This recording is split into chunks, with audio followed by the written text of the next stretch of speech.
Hey guys, welcome back, and thanks for checking this one out. Today, it's not really a video. I mean, there's some video in it, but most of it's gonna be a walkthrough with some pictures because I didn't have time to record it, time constraints and location. But this here is a 2011 Chevy Express 3500 with a 6-liter that our friend Keith over at New Level had sent me out to check on a lien code of PO 171 is what he told me. When I got out there, that's what they told me. He said it's PO 171, and they already launched an oxygen sensor at it. And by the way, it also has some, as he told me, some codes for some wiring issues, something with fuel injectors. It does run with a misfire intermittently, and when I say intermittently, he said it could happen 2-3 times in a day. Sometimes it doesn't happen for 3 weeks. Good luck.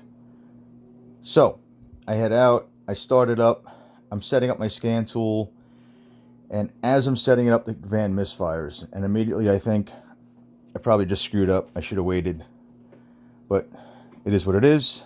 And by the time I get my scan tool logged in, the misfire stops. So a health report is what we have here. We have faults for lean bank 1, which is our PO 171. We have injector control circuit, injector 1 control circuit, 3, 5, and 7, all control circuit. PO 201357. We have some other codes for some other stuff that's not relevant.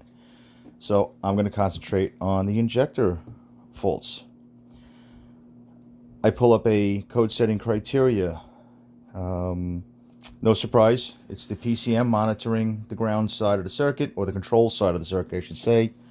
And it has what it doesn't like, which is exceptionally high or low voltage. So it doesn't specify which, just that it doesn't like what it sees. The interesting part here is that all 4 codes are set. This isn't like one injector. I have a problem with a pigtail, maybe, I don't know.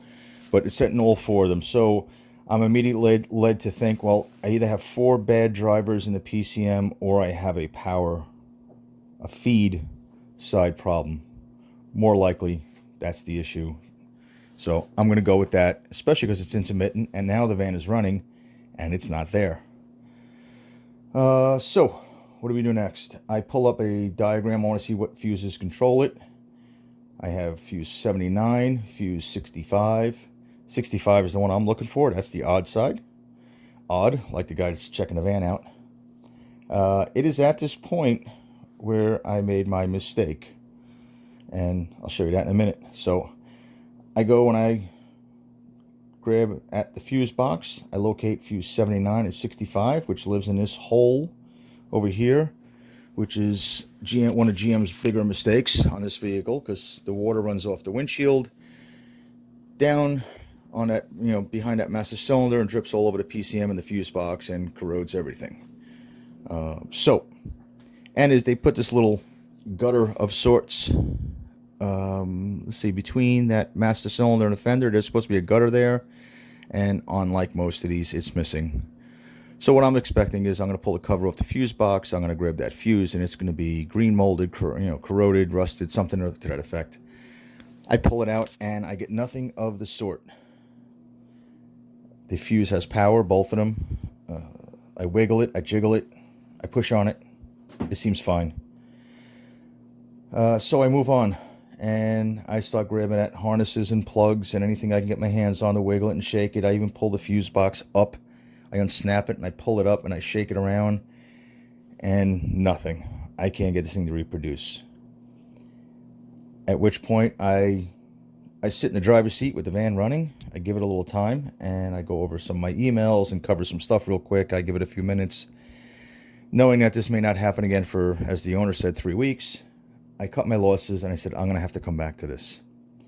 Fast forward later on that night, and I tune into our friend over at L1 Automotive Diagnostics, and this handsome dude right here, Keith Perkins. If you are not subscribed to his website, you're missing out. I highly recommend it. Yes, that is a plug for our buddy Keith, because it's a phenomenal thing he's got going.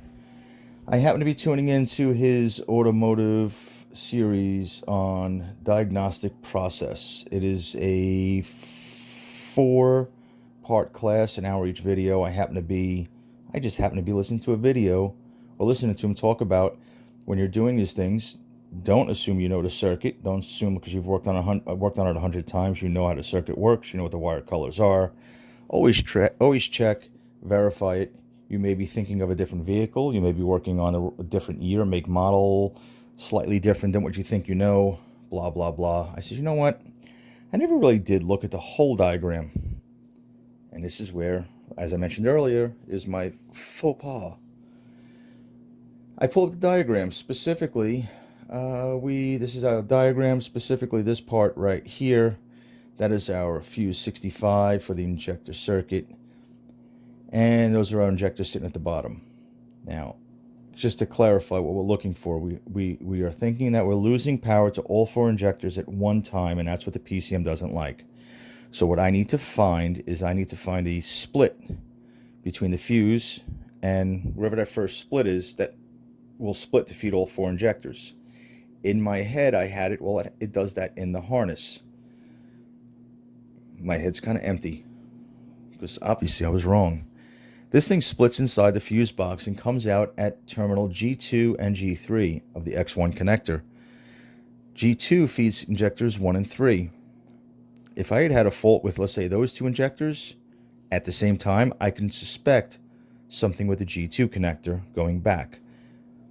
Similarly, on G3 for injectors 5 and 7. My issue is I'm losing all 4 at once, so my problem is between the fuse and that first split, which sits right below it, inside the fuse box. So if I am in fact losing power to all 4 injectors at one time, there is no way that it happened outside of the fuse box. Unless all 4 wires are cut through, it's a reach. So I call up the owner of the shop the very next morning, and knowing that it may happen when it's cold, because that's when it happened to me, and he happened to mention something about it being cold one day, and it did it. And then when it warmed up, it kind of went away. And I said, all right, that's what happened to me. So I called him up in the morning. I said, do me a favor. That van is still there, right? He said, yeah. I said, don't move it. Don't start it. Don't do nothing. I'll be there in a few minutes. I go down, and I go back at the fuse box. And I clear all my codes. I turn the key on. I don't start it. I clear the codes. I start the truck. It takes about 10 seconds, and the van starts to misfire, and it sets all 4 codes at one time. So I can verify that the issue happens simultaneously. So I'm looking at a feed issue somewhere from that split back to the fuse. I tell him I need the fuse box. I'd like to pull the fuse box out. He says, no problem. Sends his tech out there. His tech pulls the fuse box, hands it to me. I said, I will call you later. I'm going to go take this thing apart. Because I was running around like a lunatic. So I take it back.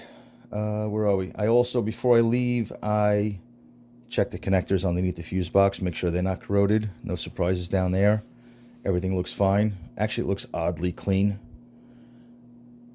So I do flip the box over. It has some oiling stains on it, which I believe is brake fluid. I think somebody spilled the brake fluid. That's another shot of it there. Looks like more brake fluid. Here's the fuse box pulled apart. Here's the underside of it. A little spider web there. Some brake fluid. There's the top side with the fuses pulled, the relays pulled. I separate it. I pulled the circuit board out. The 4 terminals I'm concerned are right there. Those are my 4 terminals that hold the 2 fuses that I'm interested in. Those 2 right there hold the right side, right bank fuse, and that's the left bank fuse. I start shaking terminals just as a goof. And sure enough, right there. That's my concern.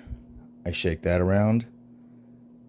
I shake that one, which isn't one of my concerns, but that one is also loose. That one there is tight. That one there is tight. That right there, my friends, is a cracked solder joint. No corrosion, no rust, just a cracked solder joint. This thing needs a fuse box. And just as a bonus, I take a picture between the 2 soldered boards. Those are 2 different circuit boards that are soldered together.